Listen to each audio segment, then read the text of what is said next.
Yusek, sa Thursday, if I'm not mistaken, magkakaroon ulit ng hearing sa tungkol doon sa sa pag-aresto kay dating Pangulong Duterte.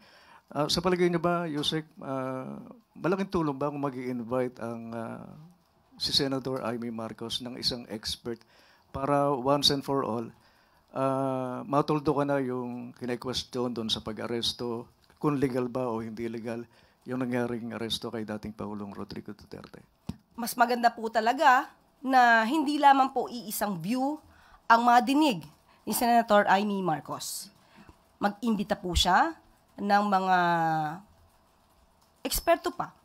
Yung mga na madalas na nai-interview, na nagbibigay din ng kakaibang opinyon, no? Kakaibang opinyon na makakaiba kay Attorney Alex Medina para po mas maliwanagan siya. Kasi sabi nga po natin, kung isang tao lang, isang eksperto lang ang ating madidinig, hindi po natin nababalanse ang pangunawa dito at lalo siyang maguguluhan.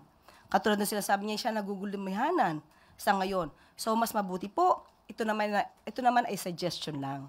Total na itanong naman po. Hindi naman po tayo nag-uutos. Mas maganda po na makapagkuha pa siya o makapag-imbita pa siya ng iba pang mga international law experts para po mas maliwanagan siya.